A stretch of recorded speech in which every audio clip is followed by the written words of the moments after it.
Move on करते हैं हम यूलर्स फाइव फंक्शन। यूलर बोल लो या आइलर बोल लो, कुछ भी बोल लो, मेन चीज है कि हमें फाइव फंक्शन के बारे में देखना है अभी।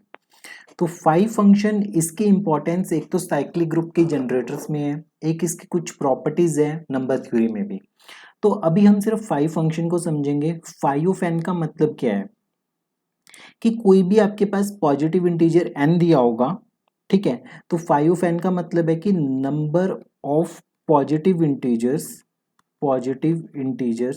Less than n, less than n, n से छोटे पॉजिटिव इंटीजर्स जो कि को प्राइम है एन के साथ, विच आर को प्राइम टू एन, जो कि को प्राइम है एन के साथ, को प्राइम टू एन। मतलब क्या है, को प्राइम को आप एक ऑल्टरनेटिव लैंग्वेज में लिख सकते हो, which have GCD, which have GCD equal to one, जिनका जीसीडी एन के साथ वन है। एग्जाम्पल से समझते हैं हम। फाइव ऑफ फोर देखना है, ठीक है। फाइव ऑफ फोर का मतलब कि कितने एलिमेंट्स है चार से नीचे, चार से छोटे, जिनका चार के साथ कॉमन फैक्टर वन बनेगा। सबसे पहले वन और फोर का कॉमन फैक्टर कितना बनेगा, वन आएगा। टू और फोर का कॉमन फैक्टर कितना आएगा, टू आएगा। थ्री और फोर का कॉमन फैक्टर कितना आएगा, वन आएगा। फोर और फोर का कॉमन फैक्टर तो फोर ही आएगा, इसका कॉमन फैक्टर फोर आएगा। तो आपके पास दो नंबर मिले, एक वन मिला और एक थ्री मिला, जिनका चार के साथ कॉमन फैक्टर कितने हैं, टू है, वन है। तो कितने नंबर्स हो गए, ऐसे दो नंबर हो गए। हमें नंबर काउंट करने कितने नंबर है, नंबर ऑफ पॉजिटिव इंटीजर्स, कि कितने पॉजिटिव इंटीजर्स हैं जो n के साथ को प्राइम है, उनकी नंबरिंग देखो। एक और एग्जांपल लेते हैं। मान लेते हैं कि हमें फाइव ऑफ फाइव निकालना है, ठीक है। हम सबसे पहले वन की फाइव के साथ देखते हैं जीसीडी कितने हैं, मतलब इनका कॉमन फैक्टर वन आ गया। टू और फाइव का कॉमन फैक्टर वन आ गया। थ्री और फाइव का कॉमन फैक्टर वन है। फोर और फाइव का कॉमन फैक्टर वन है।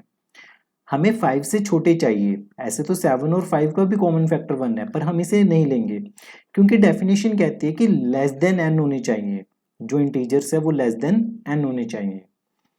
तो फाइव ऑफ फाइव कितना आ गया आपके पास, फोर आ गया, ठीक है।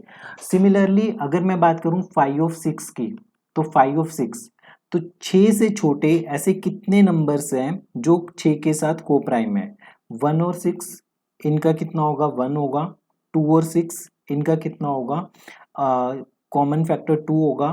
फिर थ्री और सिक्स, इनका कॉमन फैक्टर आपके पास थ्री है। फिर फोर एंड सिक्स, इनका कॉमन फैक्टर आपके पास टू होगा। देन फाइव एंड सिक्स, इनका कॉमन फैक्टर आपके पास वन है। तो छह से छोटे दो नंबर्स आपको मिल गए, एक वन और एक फाइव, जिनका छह के साथ जो कॉमन फैक्टर है वो वन आ रहा है। तो फाइव ऑफ सिक्स की वैल्यू किसके इक्वल हो जाएगी, टू के इक्वल। सिमिलरली अगर हम जनरलाइज करें इस चीज को, तो फाइव ऑफ पी की वैल्यू किसके इक्वल होगी, पी माइनस वन के इक्वल। जैसे आपके पास फाइव ऑफ सेवन निकालना है आपको, तो वो सिक्स होगा। फाइव ऑफ फाइव की वैल्यू आपके पास फोर होगी। फाइव ऑफ इलेवन की वैल्यू आपके पास टेन के इक्वल होगी, इस तरीके से, ठीक है। और अगर हमें कोई बड़ा नंबर दिया हो, जैसे मान लेते हैं कि n दिया हुआ है, सबसे पहले n को हम क्या करेंगे, इसकी प्राइम फैक्टराइजेशन में लिखेंगे। p1 alpha one, p2 alpha two, मान लेते हैं p3 अल्फा थ्री तक की लेते हैं हम। तो हमें फाइव ऑफ n निकालना है, तो फाइव ऑफ n किसके इक्वल होगा, n एज इट इज, फिर one minus one upon P one, फिर one minus one upon P two, फिर one minus one upon P three. तो मान लेते हैं हम फाइव ऑफ थर्टी आपके पास, फाइव ऑफ थर्टी हमें निकालना है, तो इसे क्या लिख सकते हैं, two into three into five लिख सकते हैं। तो फाइव ऑफ थर्टी की वैल्यू किस, नहीं, सबसे पहले थर्टी की हमने प्राइम फैक्टराइजेशन की, थर्टी की हमने क्या की, प्राइम फैक्टराइजेशन की, टू थ्री फाइव। हमें फाइंड आउट करना है फाइव ऑफ थर्टी। तो फाइव ऑफ थर्टी, सबसे पहले थर्टी आ गया, फिर आ गया one minus one by two, फिर आ गया one minus one by three, फिर आ गया आपके पास one minus one by five. अब थर्टी, अब यहाँ पे बनेगा एलसीएम लेके वन बाई टू, ये बनेगा टू बाई थ्री, और ये बनेगा आपके पास फोर अपॉन फाइव। तो टू थ्री फाइव थर्टी को कैंसिल कर देंगे, तो आपके पास आंसर आएगा टू इंटू फोर एट। तो तीस से छोटे आठ ऐसे नंबर होंगे जो तीस के साथ को प्राइम होंगे, तो ये आइलर फाइव फंक्शन का कॉन्सेप्ट है कि आइलर फाइव फंक्शन का मतलब होता है कि number of positive integers less than n which are coprime to n।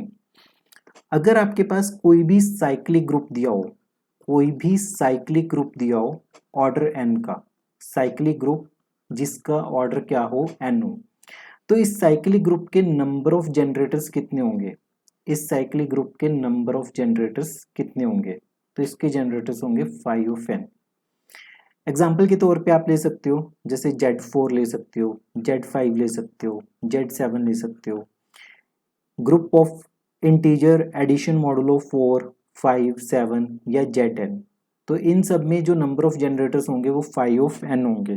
कितने होंगे? 5 ऑफ n होंगे।